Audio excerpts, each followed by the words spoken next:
Imagine you've just dropped $25,000 on a brand new BMW R1300 GS, the undisputed king of adventure bikes.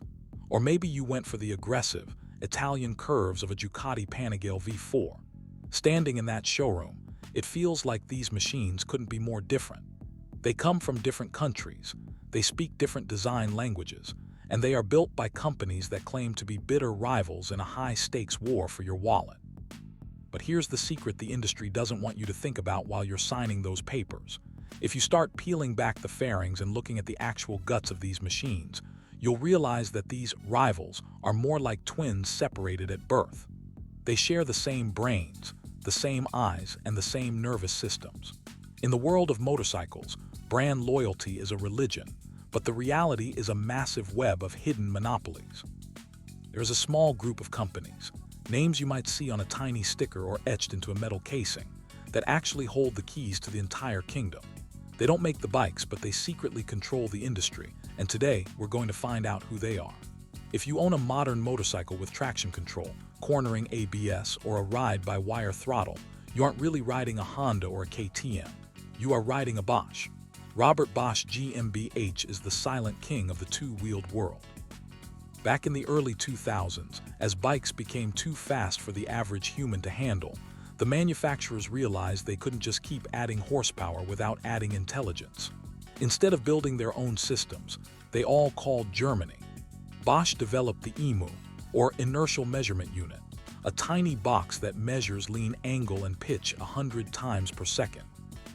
Today, whether you're on a $50,000 superbike or a mid-range commuter, the brain that keeps you from high-siding into orbit is almost certainly a Bosch system. They don't just control the safety, they control the engine's soul. Bosch supplies the ECUs and fuel injection for nearly everyone, which means when a brand claims their engine character is unique, they're usually just playing with the software architecture that Bosch sold them. It's a monopoly so absolute that if Bosch stopped production tomorrow, the global motorcycle market would essentially cease to exist by the end of the week. Then we have the gold standard, literally. If you walk through a MotoGP paddock, every single bike on the grid is running that signature bright yellow suspension, Ohlins. In the world of high-performance riding, the Swedish company is so dominant that yellow has become the universal color for fast. But the business behind it is even more fascinating. For years, Ohlins was an independent specialist, then it was owned by Yamaha, then it went independent again. But in a move that recently sent shockwaves through the industry, Brembo, the braking giant, bought Ohlins for $400 million. Why does this matter to you? Because now, one single Italian corporate entity controls how the world's fastest bikes stop and how they handle. This acquisition effectively created a performance monopoly. If a new bike brand wants to be taken seriously on the track or the showroom floor, they are now forced to buy from this one conglomerate. There is no other choice that carries the same marketing weight, meaning your unique European superbike is actually just a rolling showcase for a single Italian parts bin. We often talk about the Japanese Big Four, Honda, Yamaha, Kawasaki, and Suzuki, as if they are locked in a deadly fight for survival. But in reality, they operate more like a strategic cartel. In the 70s and 80s, these companies fought a horsepower war that nearly bankrupted them all. To survive, they realized they had to cooperate. They share suppliers, they share logistics, and in many parts of the world, they even share factory space. The biggest way they control the industry is through companies like Nissan and Takiko.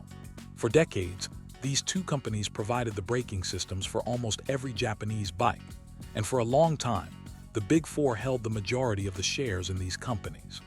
By owning the supply chain, they could keep costs low for themselves while making it nearly impossible for new brands, like the ones currently rising in China or India, to get high-quality parts at a competitive price. It's a closed-loop system designed to keep the status quo exactly where it is. Finally, we have to talk about the only part of your bike that actually touches the ground, the tires. You might think tire choice is a free market, but in the world of racing, which dictates what we buy for our street bikes, it's a controlled environment. Pirelli has a total monopoly on the World Superbike Championship, and Michelin has the same for MotoGP. These companies don't just sell rubber, they dictate motorcycle design. When Michelin changes the profile of a tire for a racing season, every manufacturer has to redesign their entire chassis to accommodate it. The engineers at Ducati and Yamaha spend more time talking to tire technicians than they do to their own styling departments. Pirelli, specifically, has used their control over racing to dominate the premium street market. If you buy a bike over 1,000 cc's, it almost certainly comes with Pirelli Diablo Rossos from the factory, because Pirelli makes deals with the manufacturers that are too good to refuse. It's vertical integration disguised as a performance partnership. So, at the end of the day, who really wins? When you buy a motorcycle, you aren't just buying a machine. You are buying a curated collection of parts from a handful of global corporations. You're buying a Bosch brain, a Brembo-Öhlins nervous system, and Pirelli shoes, all wrapped in a pretty plastic shell with a famous logo on it. Is this a bad thing? Not necessarily. This component monopoly is why modern bikes are so incredibly reliable and fast. By using the same world-class parts, every manufacturer can guarantee a certain level of performance. But it does mean that the soul of the motorcycle is becoming harder to find. When everyone uses the same brain and the same brakes, the differences between brands start to vanish. We are moving toward a world where a bike's personality is just a software map programmed in a German office. The next time you're in that showroom, look closer. Look past the paint. Look for the small logos. Because the company on the tank might build the bike, but it's the companies you've never heard of that actually control your ride.